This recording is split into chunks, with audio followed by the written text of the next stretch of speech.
Hi everyone, Simon Stanisz here. Welcome to our webinar. I tried to be on time, so hopefully everyone is already here. We have a quite interesting topic today. So what I'll do is, first of all, I would like to welcome everyone. If you can hear me okay, if you can just give me a plus, a yes, or we love you, we hate you, Simon, but just give me anything in the comments. And if there's some challenges, we can try to overcome them maybe a little bit later, or looking at the recording or answering more questions at the end. Second is I'll share my screen. I'll have a presentation prepared for you. But also, if you have some questions, either during the presentation or at the end, in the comments, and I'll try to look at them. And if we'll have enough time, I'll answer those and give you hopefully good answers. So let's slowly start the presentation. And today, what I'm going to talk about is qualifying clients in 15 or less minutes. So this is something really important, especially in B2B sales, because a lot of salespeople waste time with clients. So what we want to do is know the soonest when or is the client open to buy, and can we talk with him further. So what I'll do is I'll give you some tips, and probably some of you already saw me either in Outsource People, maybe you saw me in another webinar. Some of the ideas may be the same, so it's okay. That means they work. Some things may be totally new, so if something is super new for you, still test. You'll see how it works for you. But I'll try to give you a lot of examples from these IT companies, so you can compare this to your situation, and then after that time we can come back. And the reason for our webinar today is that in the end of September, me and guys from Actions Plan, Nikolai and Andrew, were organizing a two-day event, two-day training where we're going to talk about sales process. So if the things that we talk about today look interesting, you think that this can help you, come to our website or contact us. We can give you more details what we're going to do there, and you can join us and we can work together. Right now, actually, I'm in Lviv, so I had a really good day today. Had a really nice lunch at Bachevsky restaurant, so I'm full of energy. So what I'll do is I'll just start giving you all the good information and all the materials. And like I said, if you have some questions, we can save them for the end, and we can just go over that also in the meetings. Share my screen to do that. Okay, and I'll just go step by step through different slides, and I'll try to share with you the different ideas that I have about this type of approach. And the main challenge here is that a lot of companies they want to have a lot of clients, but they don't have enough resources.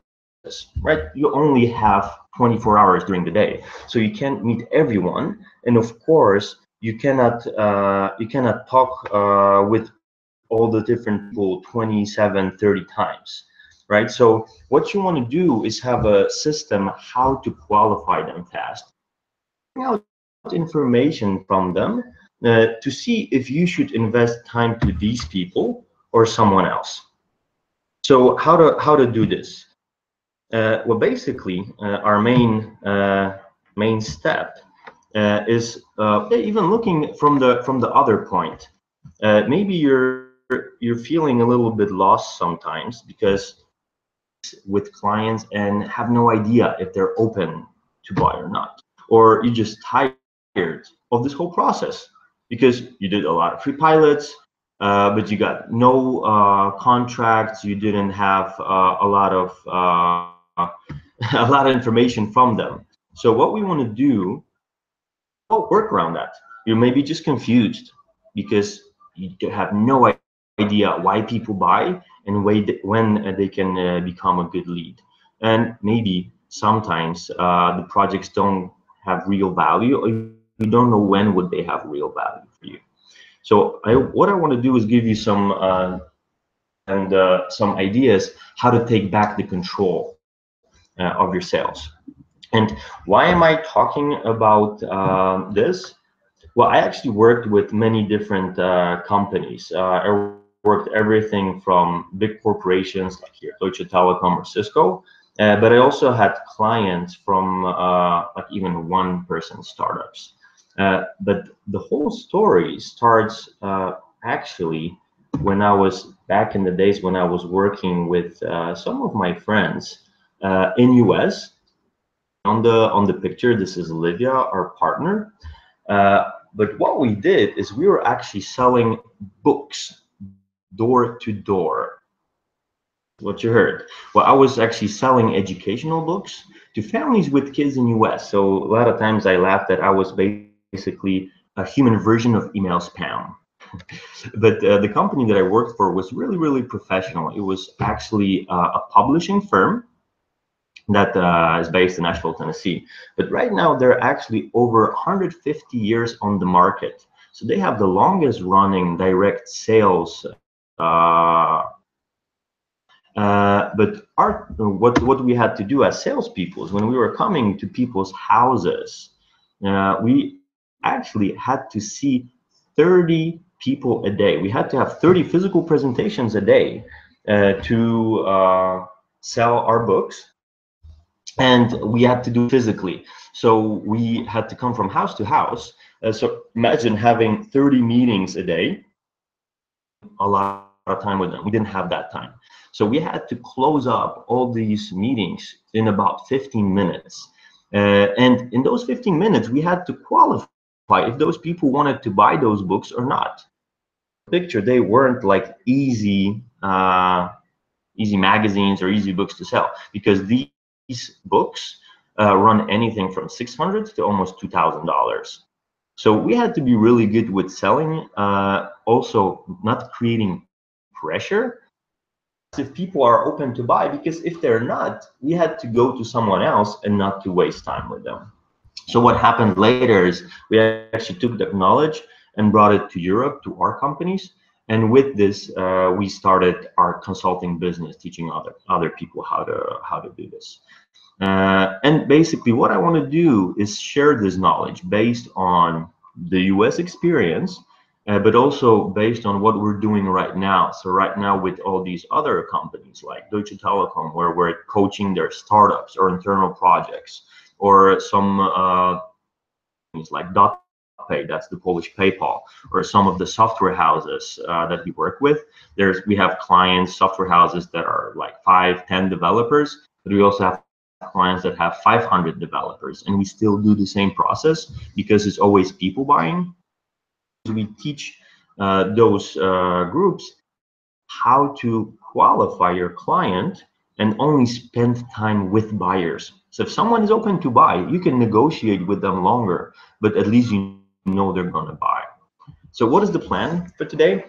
I'm going to show you how the qualification meeting should look like. And it doesn't matter if it's in person, if it's on Skype, if it's on the phone, any meeting is good. Then I'm going to show you how to build trust in the first meeting. After that, we're going to go to type of questions and how to ask to get the true reasons to buy. What is the motivation for the person to buy? What order of the questions we should have, how to set up expectations, and how to overcome objections without hearing them from the client. I'll try to close this for you guys in about 30, maybe 40 minutes. If I won't have enough good examples, just let me know, and I'll try to give you more info. And basically, after that, to the questions at the end. All right. And maybe just to give you an overview, when I think about a good qualification, if you look at this is basically the first meeting that you have with the client. And usually well, that meeting can last like 30, maybe 40 minutes. But in that meeting, you should know exactly what to do beforehand. But you have to remember that in those meetings, people first buy you and later they talk about the product or the service. But also in this meeting, you have to sell the idea right. They decide if they want to do business with us or not. And what I mean about the idea, like no one really calls you and says, hey, Simon, you have a software house. I need 5,026 lines of code this way. People are looking for something bigger. They want to have peace and quiet. They have to lower the frustration. They want to have a product that will be great on the market. So we want to find out what is the real situation and sell them the idea. Tell them, okay, I can bring you what you need. We can prepare this for you. So the good meeting, the good qualification meeting actually has 3 steps. First step is building trust.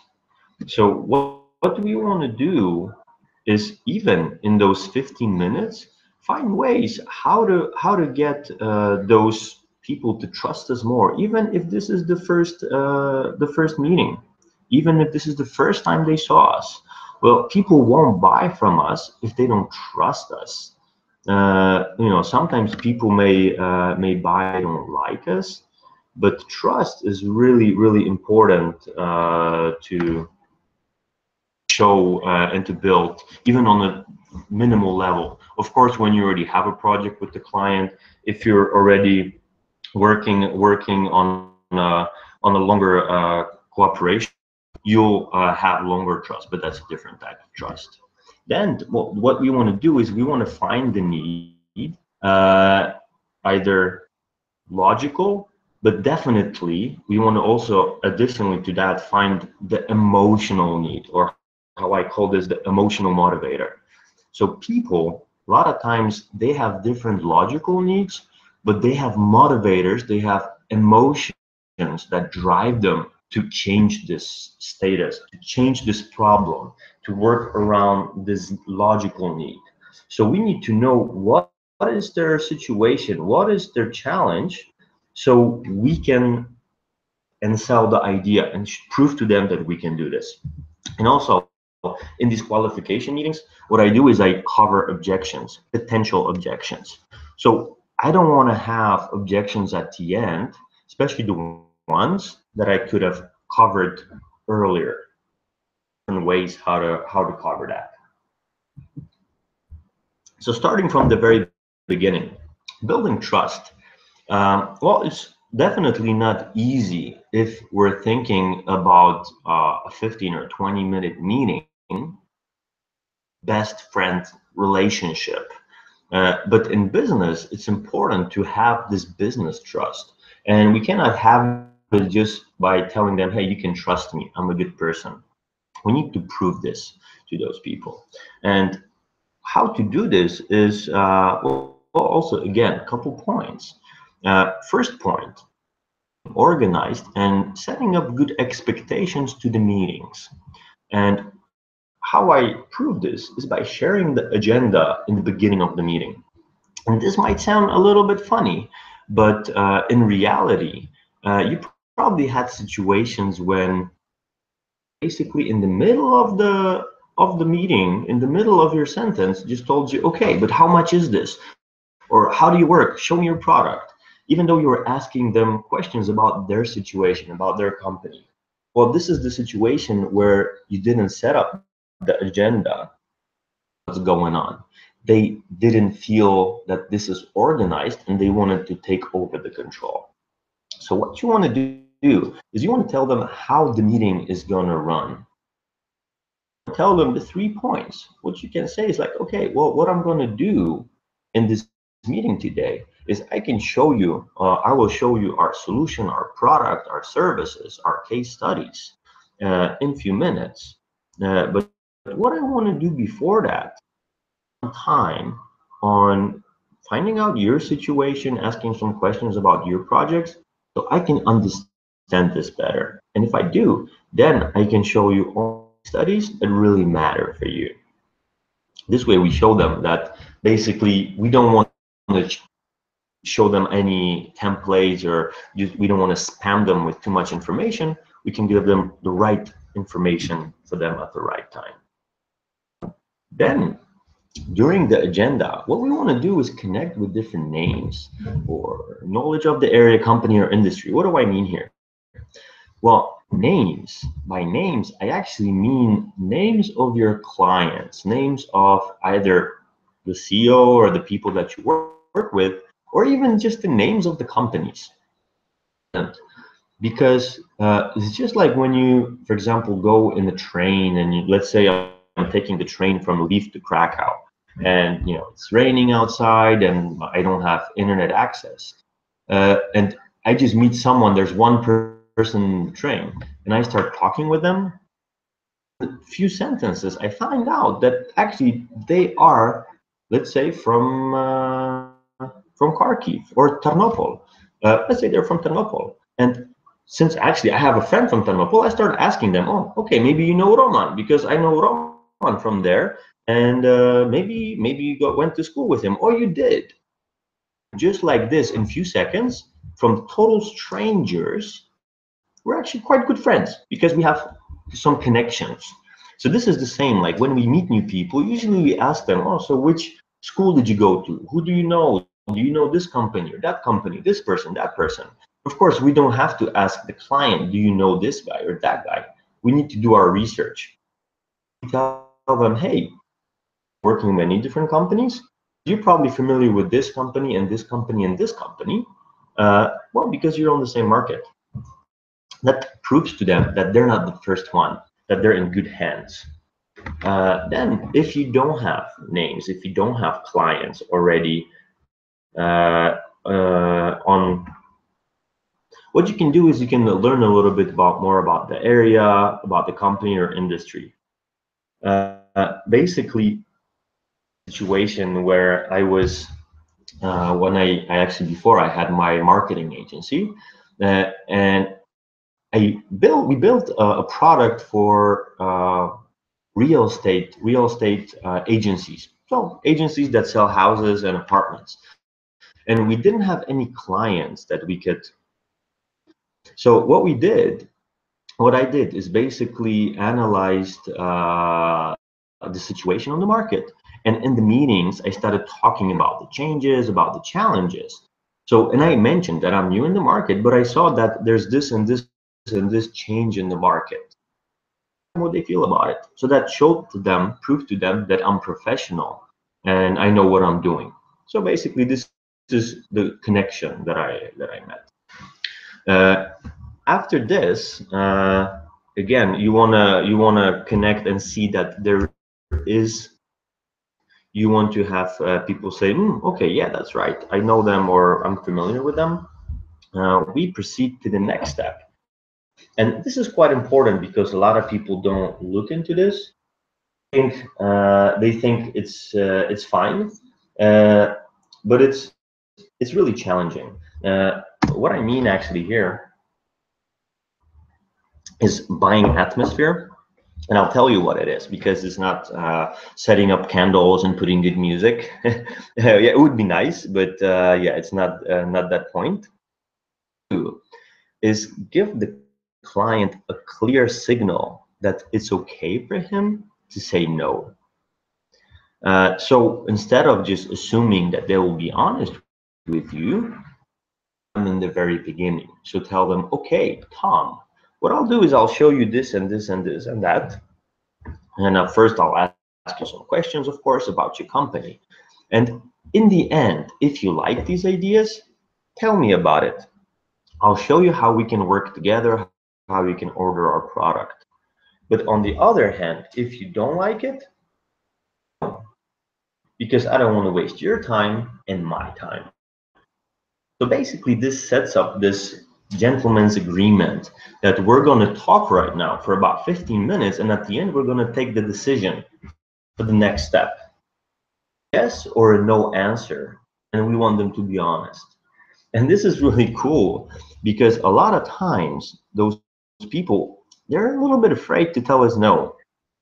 Hurt our feelings, Maybe we know their friends. That's why they don't want to tell us no. So we're not going to tell their friends that we wasted their time. There's different stories, like, you know, my dog is having a surgery and we're flying to Argentina or something, and I can't do this. Just honest with us, and then we can address this situation directly. Once we do this, actually people also are going to be focusing on the presentation so they can give us a clear answer at the end. So that's also really positive, and well, they focus on the presentation.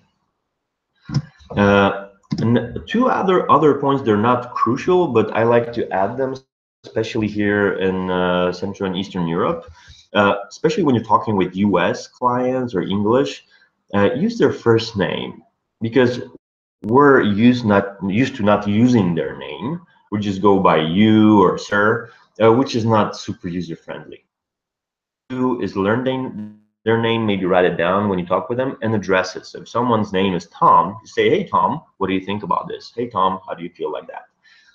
And also give praise. So if there's something that you like, if you like their app, if you like maybe some article about them or like their building, say it.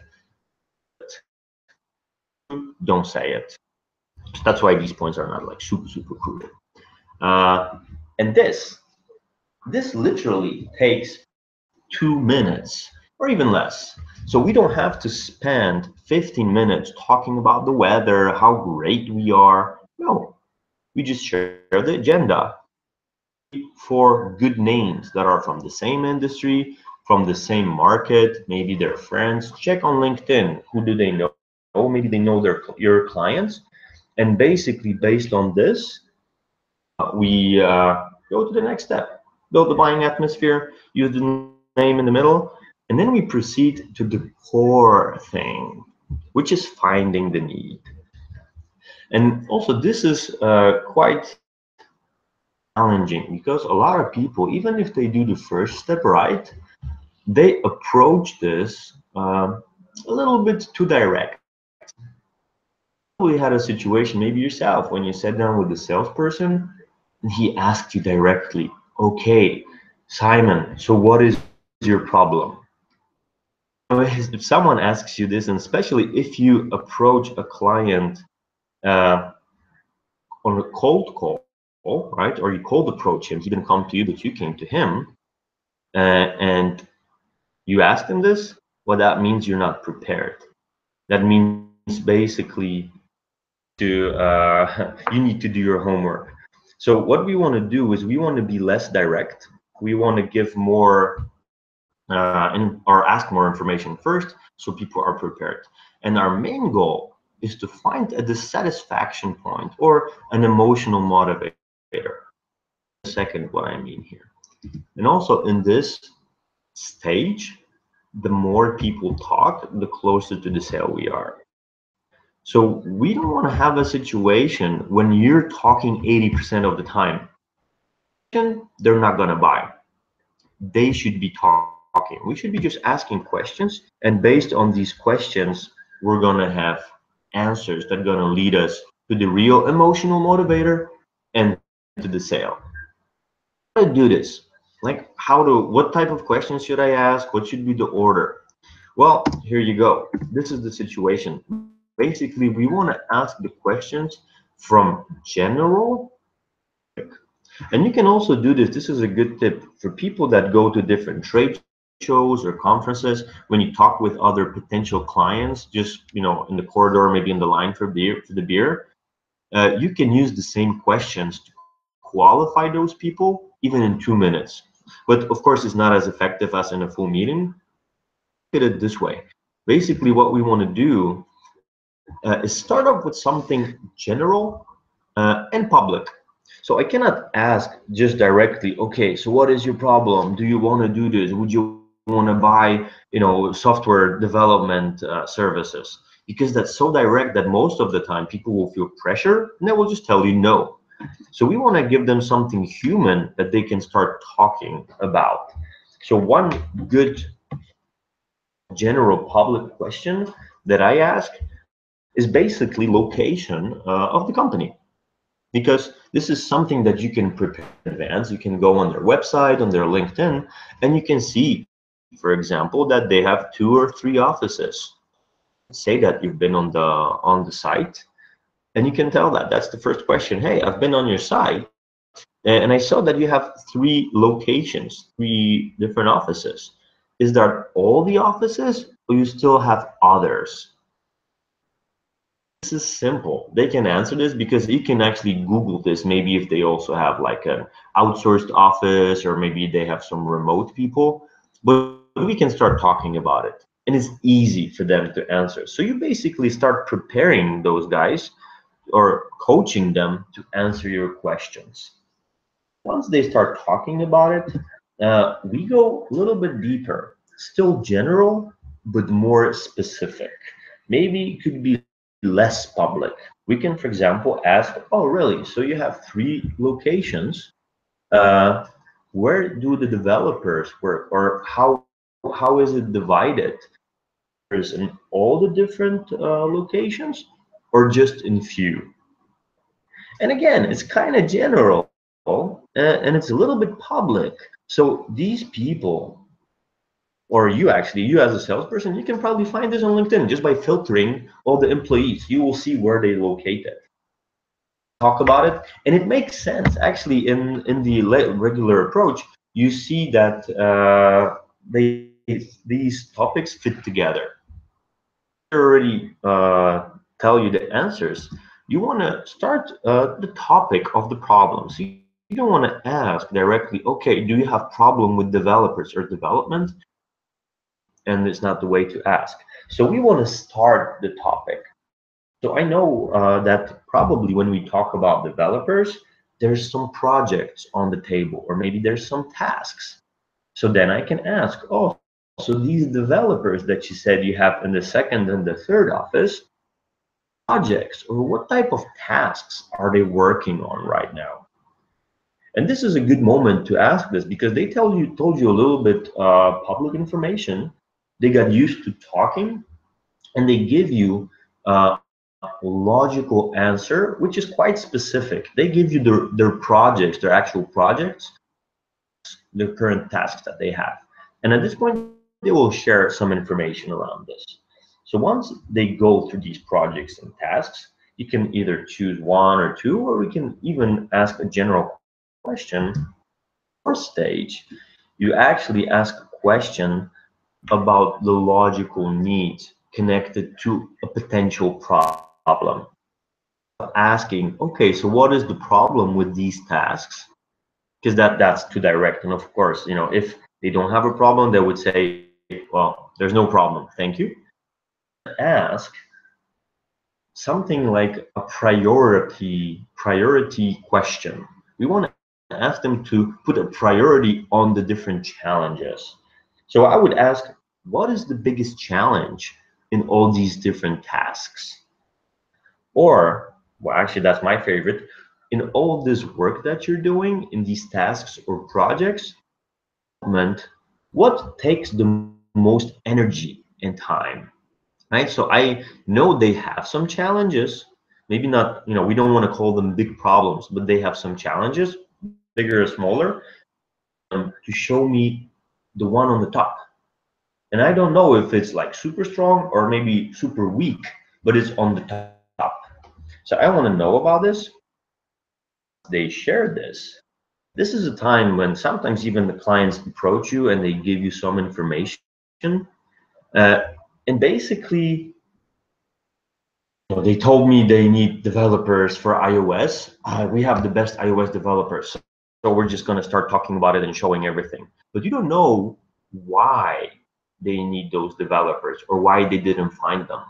So you want to find this emotional motivator. So you need to go to one step further about the emotional need.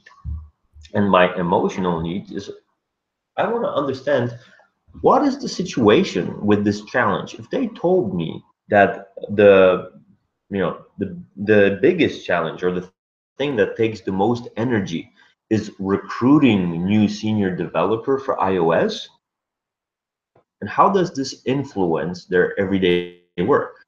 So this is exactly my question. Just ask them, oh, why is that? Or how does this influence your work or your business?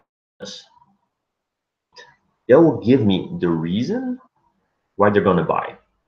Because usually at this point, they will focus on the need, which is logical, motivator. They will tell me, well, you know what? It's really important because we only have 6 months to finish the MVP. If I don't have another one or two senior developers in iOS, well, we're not going to do this, or we're going to have so many bugs, won't go public. If we won't go public, we're not going to get the next round of investment. So I may lose my job, I may lose my house, and it's really challenging, and it's really frustrating, right? And of course, it depends how people are going to be open. But usually at this point, they already answered 4 questions. You already spoke for about 10. So it's okay for them. And a lot of times they'll be just going with the flow. It's okay for them to open up and tell you the real reasons. Now you can act upon this. So what you want to do is ask them, we call this the critical question. Tom, wow, that sounds really serious. So if I were to show you something that can fix this challenge or this problem, would you like to look into this? Would that be something you want to take a look at? This is a silly question. If I had something that can fix this problem, would you want to know about this? Right? But actually, it's not a silly question because some people, maybe they won't tell you no, but they'll be like, yeah, okay. That means they're not really motivated for the change.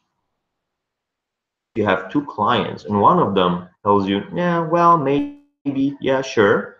And the other one, yes, definitely. If you have ways to find 2 senior developers, that would be great. I would probably stick with the second one. So here you find the real motivation for buying your services. And it doesn't matter if you're a recruitment agency, if you do outstaffing, if you do outsourcing, or if you want to do a fixed project. How you're going to do this, you discuss later. So you ask them, if I had a solution, would you want to look at this? And then judge if it's good enough for you. Because if they were looking for these senior developers for half a year, if you build enough trust and you're professional, they're going to be open to work with you directly. And probably some of you guys that were in my presentation, either in Minsk or in Kiev, saw this. To visualize this way. So you probably know this guy, right, Mario? So let's imagine we are having a sales meeting with Mario. So we're asking Mario, hey Mario, how's your business? How's life? Of course, he's telling, not talking, but I'm going through different stages, killing those turtles, I go deeper into the funnel and I ask more precise questions. And then I ask, okay, so what is the challenge? What is your biggest challenge? He's like, Simon, the stage is okay, but when I go at the end, there's this guy that I hate, this dragon that I need to kill. But this guy is 3 times bigger than me, and he has spikes and he spits fire. And every time I want to jump on him, I get killed. Right? So that's really challenging.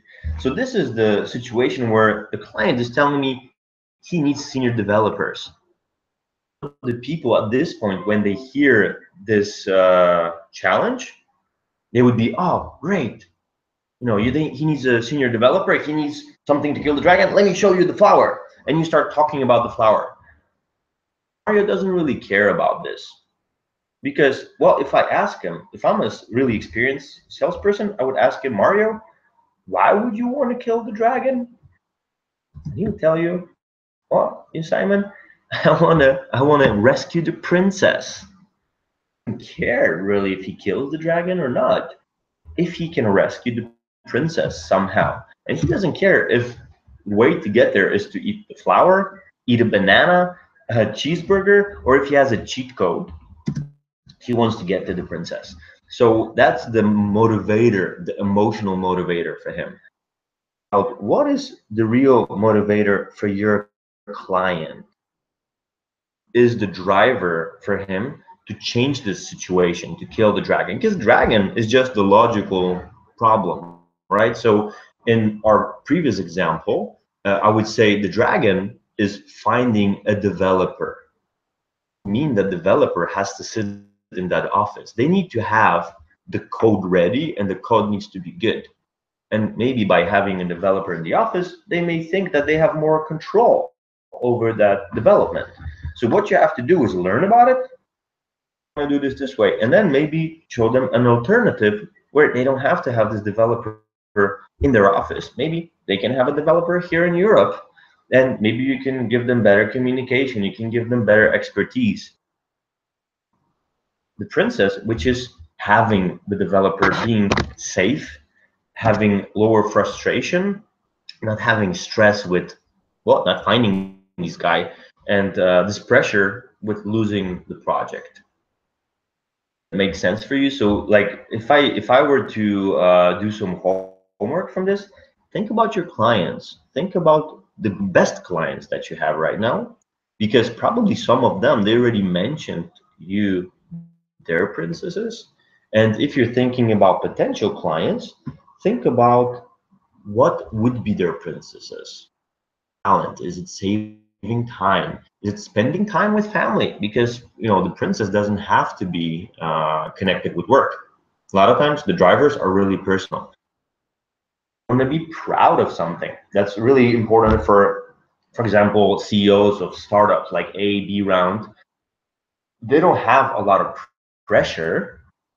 Happy they have a lot of cash, but they want to be famous. They want to be in every article online.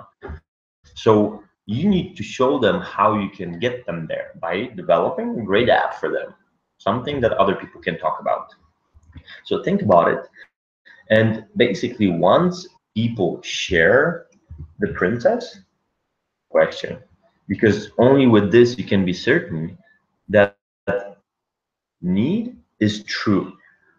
And if you don't ask, if you just have the logical need, well, then you're based on luck, because someone can have a logical need, but they don't have the driver. They don't care about the princess. They're okay. They like fighting dragons.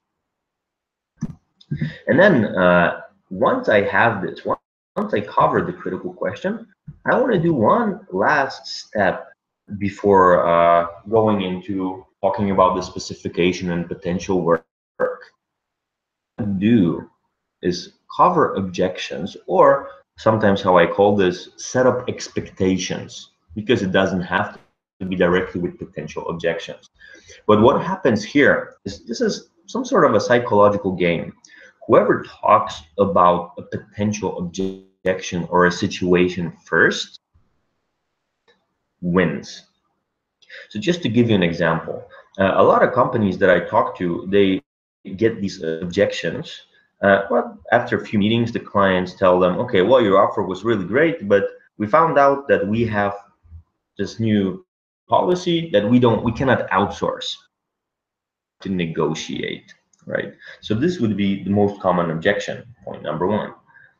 So what I do is, before I get this in the next second, third, fourth meeting, I want to cover this, but I want to cover this in a positive. I want to change it into a favor. I want to change it into a positive thing. So what I would say is, well, after asking the critical question, I say, okay, Tom, you know what? I'll show you maybe really fast now the solution. But before I do that, one or two advantages of working with us that people really appreciate. Well, one thing is actually communication. And this, like, if you think about it, it doesn't connect directly to I'm not outsourcing, but let me show you how I do this. So one thing is communication, because it's just like we were talking with Peter from US. Peter actually told us that well, they had this policy that they don't outsource. Yeah, he told me, Simon, we wanted to have better communication in our company, and we wanted to have everyone in one office. It's ready faster and better quality. But to be honest, this looked really nice on paper, but it didn't work in reality. What happened is that because of being in one office, a lot of the developers didn't use fully the project management tools. And that was a challenge, but we found that out at the end of the project. We found that there was a lot of bugs because some people were out for vacation or they were just out of the office and they missed some information, work 1/3 more time and spend 1/3 more budget to kill the bugs. Like about working with you guys when I outsource this work, some of the tasks, is that you force our developers to use all the communication tools fully, to communicate with you well, and to connect this. This brings this great synergy. And that's why I like working with you guys. So what did I do here?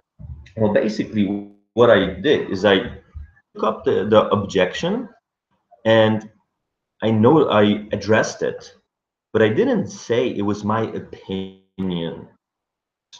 Bad, that not outsourcing is bad. I actually had a testimonial from another client. So what we want to do is list all the different objections that we hear from clients, find testimonials. A lot of companies have those letters of recommendations with, like all the good things about the cooperation, but they never use this. Try to do this and try to put it into this type of conversation. Cover the potential objection, and with this, get more clients in the end. Because if you cover this way, at the end, the client is going to be more honest, and he may tell you the real situation, the real objection. Let me see how we can do this. I don't know if you have any questions to me at this point, or we're doing fine. Second.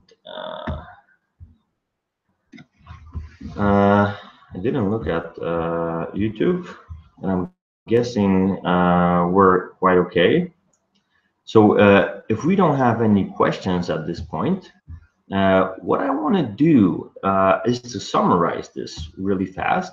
So just to give you a quick overview, so if you think about qualifying clients really fast, look at well, 3 main things.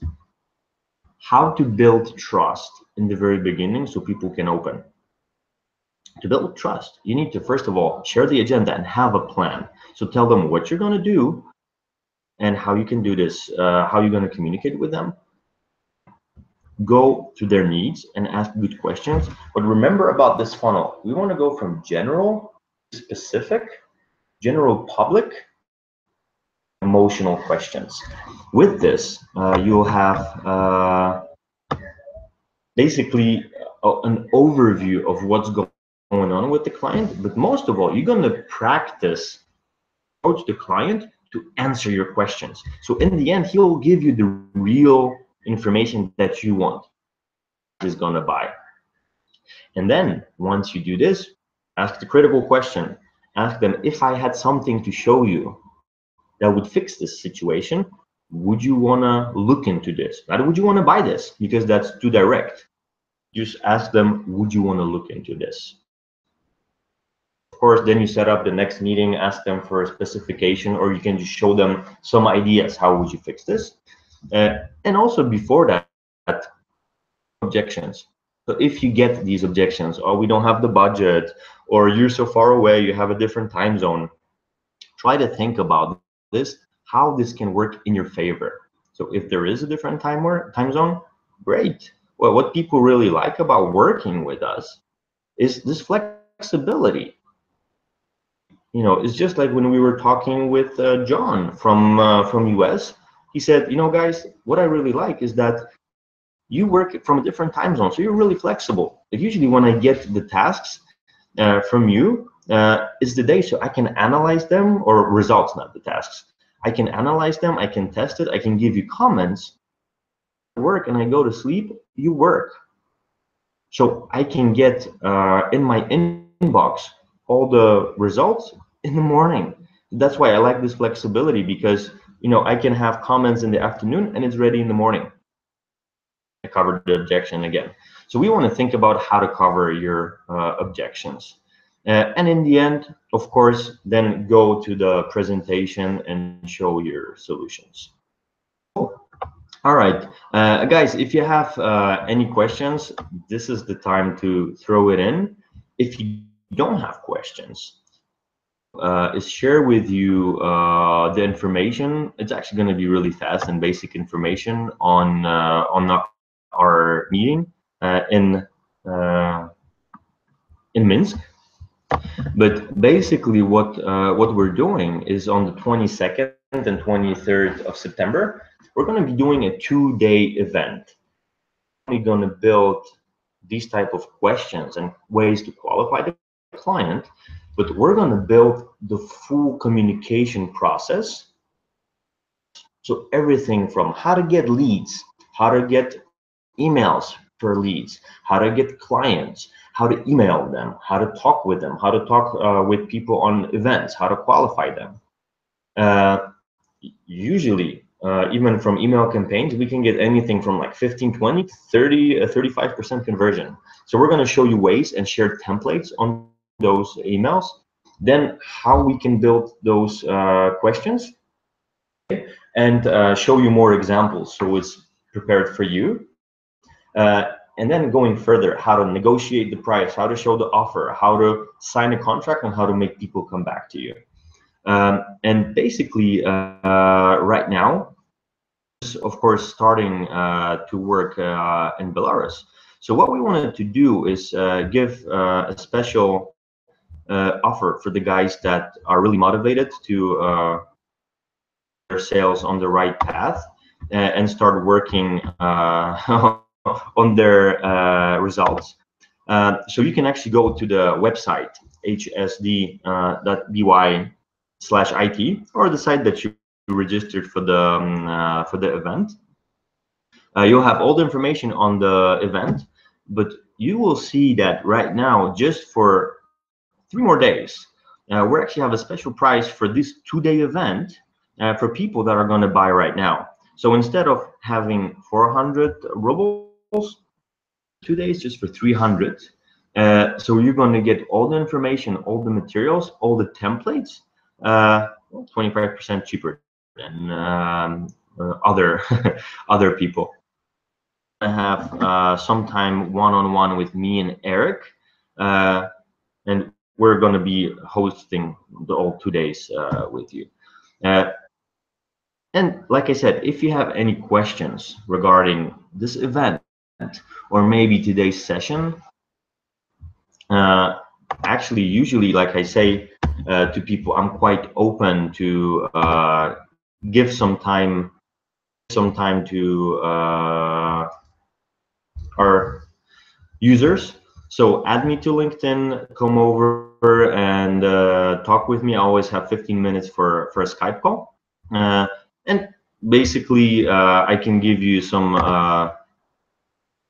tips on your sales as well. And if you have some questions on logistics, when we're in Minsk in September, again, you can email me, or you can just use the email on the website and just get all your questions answered.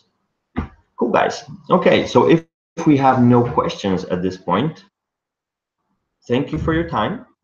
Thank you for being with us.